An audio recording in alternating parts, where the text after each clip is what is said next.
Welcome to Food for Thought. I'm Father Jim Schellenberg, host of today's program.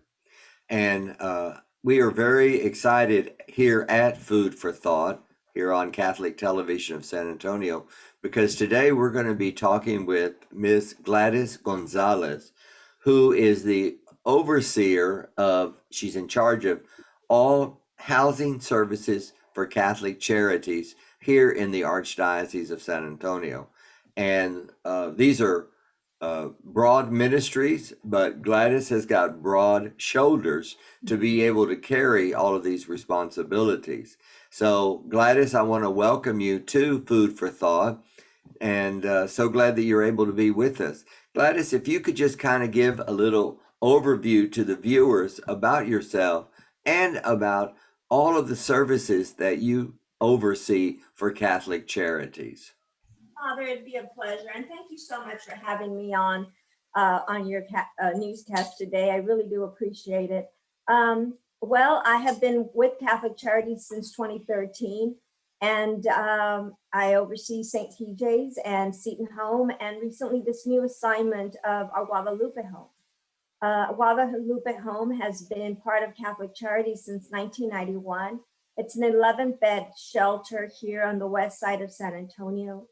And our ministry and our mission is really to provide a home for women over the age of 18 that find themselves in a situation that are either parenting or pregnant and homeless.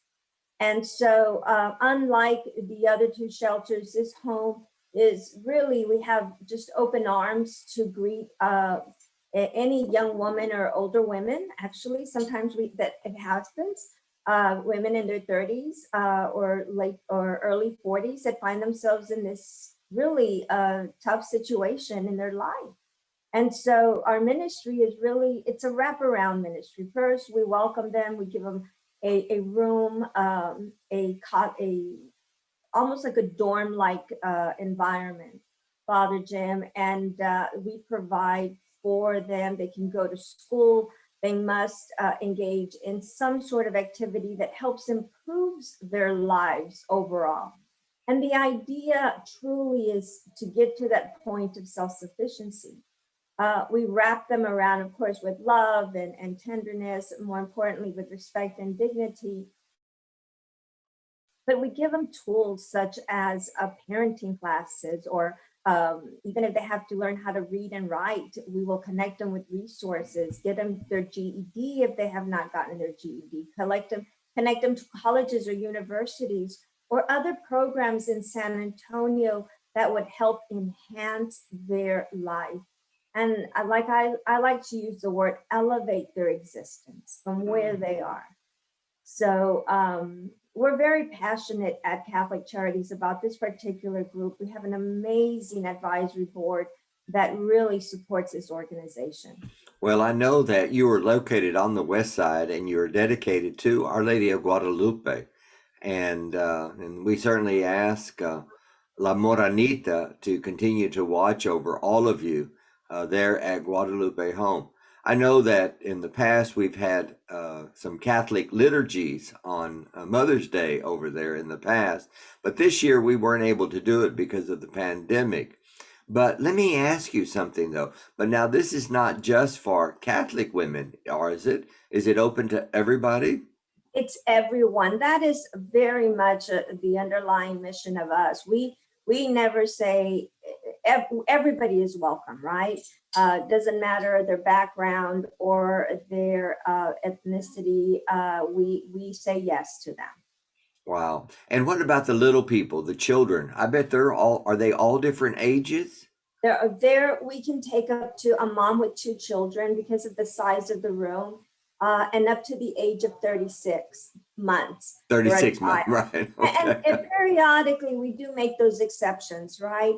Our mission is always to be able to provide individual services, one child at a time, one family at a time. So it's not a cookie cutter approach. We're really going to look and assess that family unit and ensure that we can provide the best services for them. When they come to you, what are some of the stories they tell you? Oh, Father, Just recently, I had the privilege of meeting a 30 plus woman who unfortunately had been herself a product of the foster care system since early in her life. And she found herself now at the age of 33, pregnant in a unstable relationship. And she did the right thing. She stepped out of that relationship, found shelter with her parents where she could not stay for a very long time, found us through by Googling Guadalupe Home, made contact with us. And as we explored her ability to meet with us and why she needed, she just claimed God. And she felt that the Holy Spirit had given her the opportunity to find Guadalupe Home. And so she really wants to reset her life and redirect it so that her child is not in the same dilemma that she found herself. And really, my takeaway with her is her incredible faith that she has to make a new start for her and her baby to be. Well, I would imagine that these stories that you hear that come from all different women, uh, they must also impact yourselves as a staff, Mm. you know. Absolutely. You know, Father Jim, in all of the shelters, we hear all the stories, right, of children that have been abused or neglected. And so we carry their pain in our hearts. We have an incredible staff dedicated to this mission. uh, that as we carry that pain, we also try to harness it into something positive, into something that really propels us to continue to do this. The state of childcare in Texas is very challenging today, if you hear the news. But for us, it is an opportunity to serve and minister to these individuals that are our brothers and sisters in our community. Right. Well, I think that by the mere fact that, as I mentioned earlier, that Catholic Charities chose the title Guadalupe Home, there is that image of the Blessed Mother as a very compassionate, loving mother. And I suspect, and and from what you're saying, is that that is the type of energy and the type of image that you provide now to these women who are underneath your care. So thanks be to God for that. With celebrating Mother's Day this past Sunday, was there anything special at Guadalupe Home for the women and their children? Yes, Father. And, you know, as you were speaking about our Blessed Mother, you know, the image that comes to mind is that as a woman walks through our doors, the Blessed Mother embraces her sweet mantle around them and fulfills them, right? And guides them into that new space. And hopefully they're very accepting of being able to transform their lives. And as such, yes, for Mother's Day, we provided a brunch for them, and many of these and roses, and many of these moms or have not connected with family in a very Oh, long wow. time.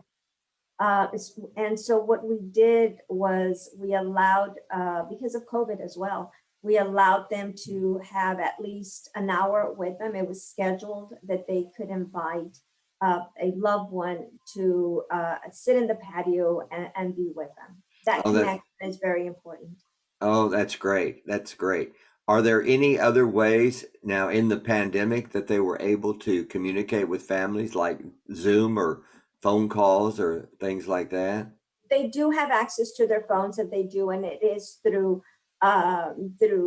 connection through the telephone, Father. One of the things that we were able to do with Guadalupe Home during the pandemic is we had this great ministry, actually a connection through community labs here in San Antonio. We were able to extend that vendor as well, or those testings, to Guadalupe Home employees and staff. Wow. And so every week on Tuesday at 10 o'clock, community labs came. They did a check, a quick 5-second test on each nostril, and we were able to ensure that the wellness of our shelter, of our home, Oh, that's for great. all moms and for our staff. Oh, that's great. That's great. Well, Yes. I know that Christus Santa Rosa provided a wonderful service, and other agencies and organizations and hospitals and pharmacies and all of these different places certainly have stepped up to the plate to help our community to become vaccinated. And Yeah. and just as a plug for those viewers, if you haven't gotten a vaccination, we certainly encourage that you get vaccinated, as well as children become vaccinated. I think they're doing 12 to 15 right now, years of age for children. So that's really extremely crucial for all of us. Uh, That's we're correct. we're going to get ready to take a break, Gladys, and then when we come back, let's talk about the other housing services that you manage here for Catholic Charities. Okay. Sounds great. Thank you, Father. Okay. For those viewers who are watching, we're going to take a break right now with our interview with Gladys Gonzalez, who is the overseer of all shelters for Catholic Charities here in the Archdiocese of San Antonio.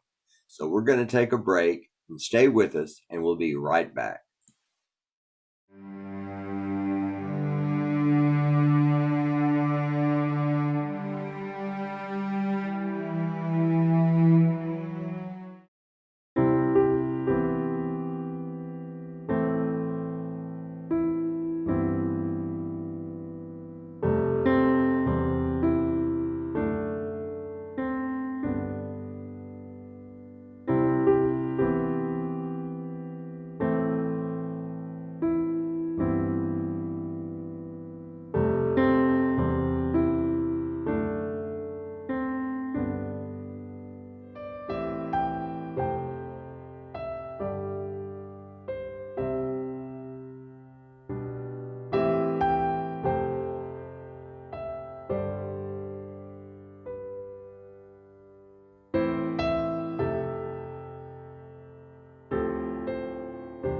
Serving the nation's poor and vulnerable regardless of faith, and advocating on their behalf, we are Catholic Charities.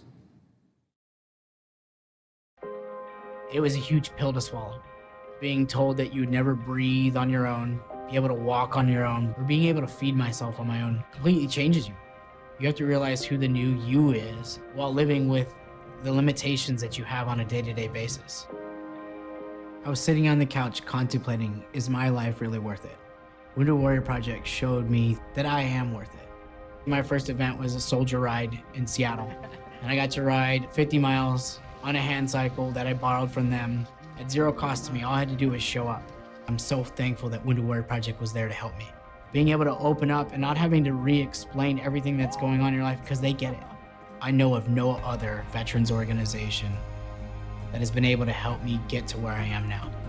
Where I started off barely being able to move my arms to now being able to walk without holding on to anything. I am living proof.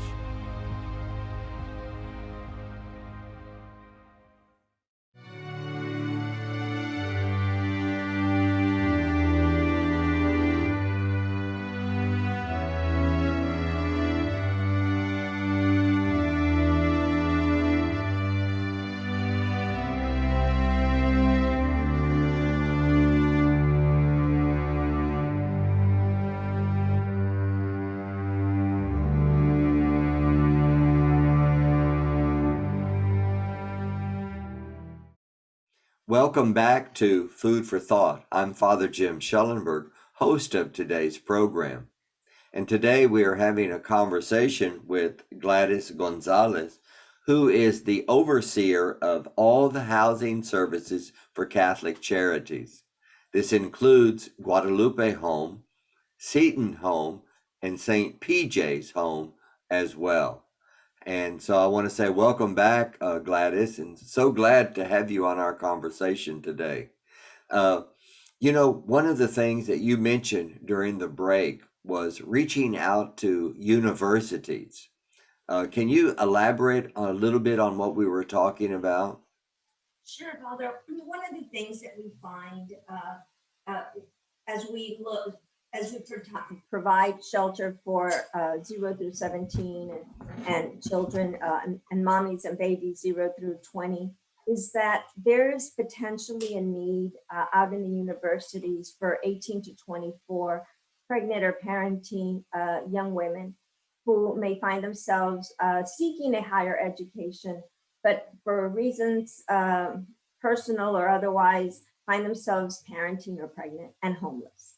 And so the idea that we could extend an invitation to provide a dorm-like environment for those young ladies to be able to house them while they seek a higher education.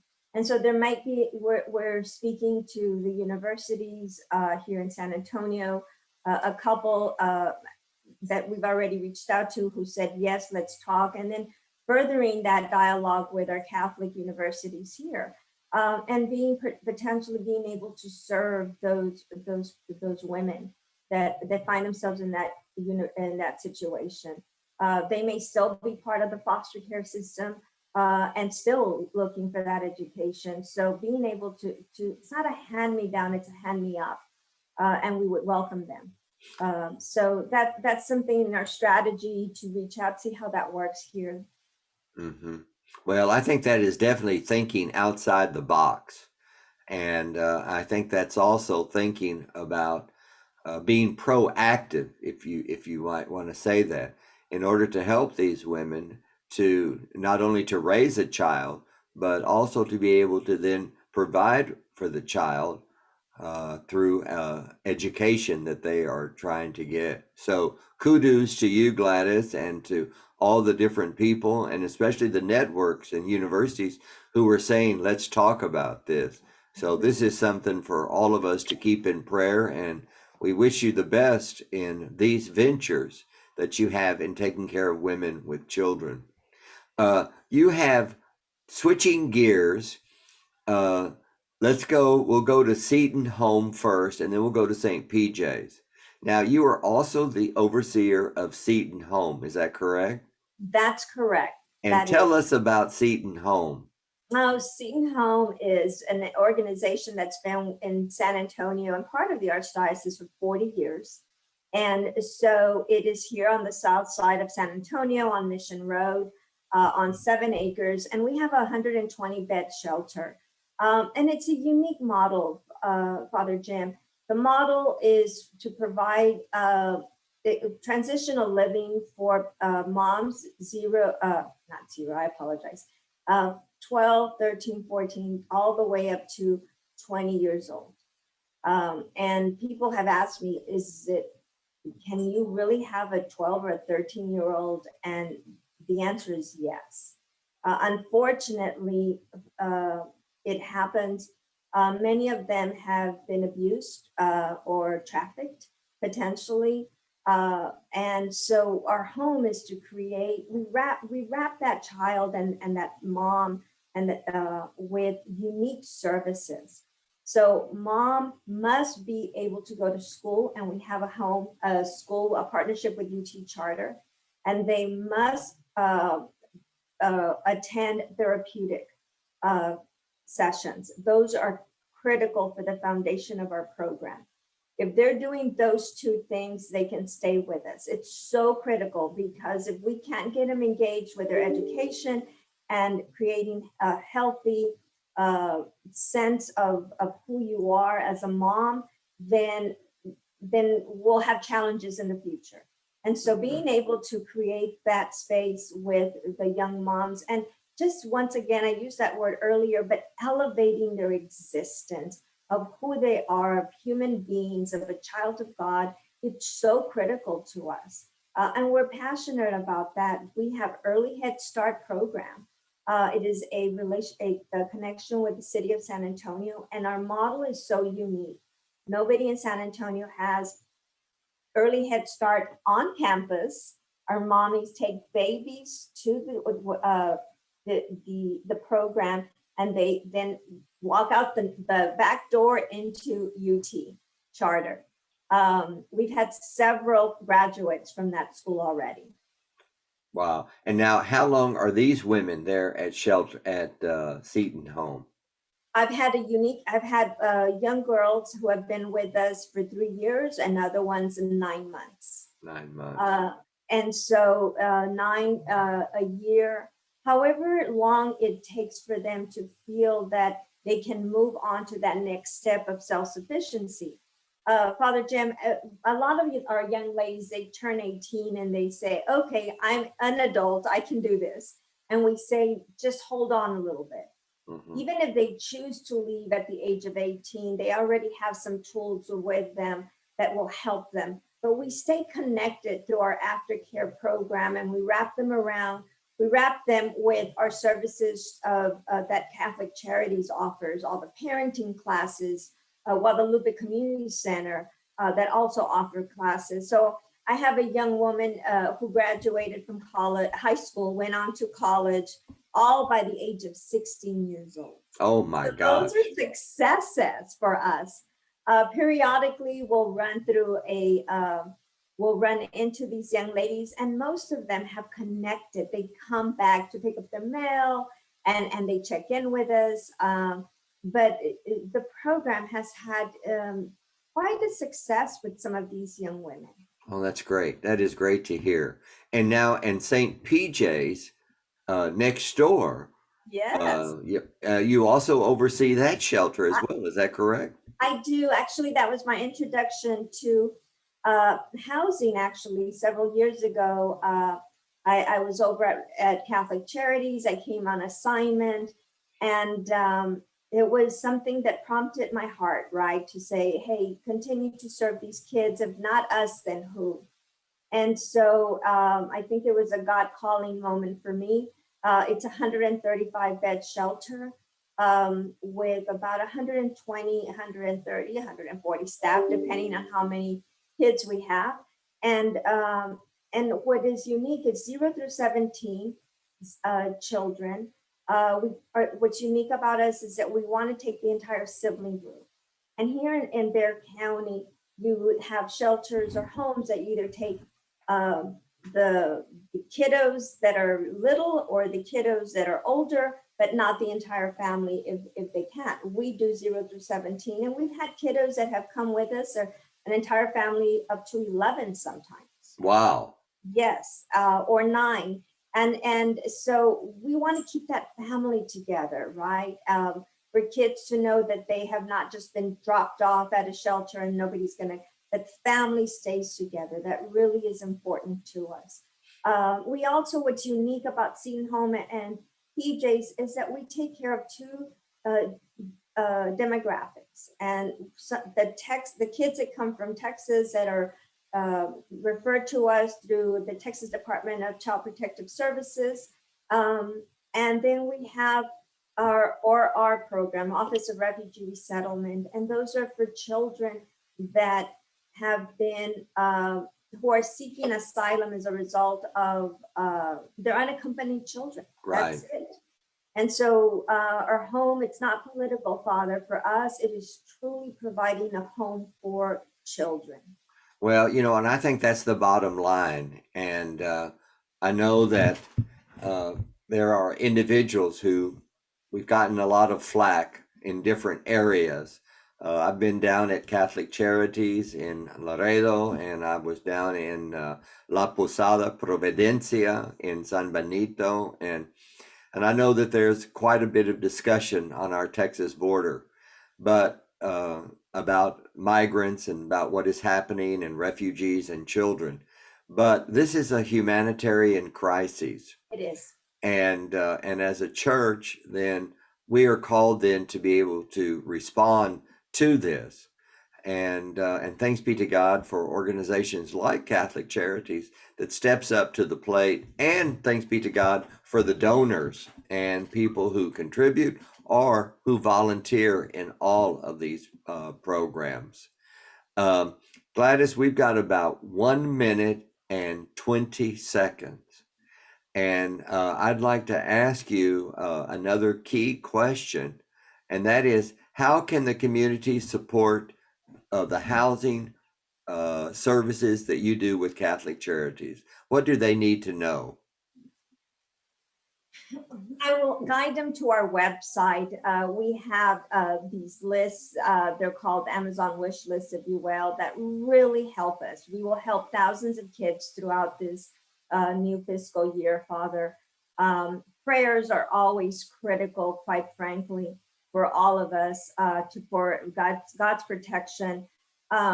Volunteers is another way that they can help us. Creating beautification projects for any of our shelters, that's always critical. And Father, very humbly, I always say cash.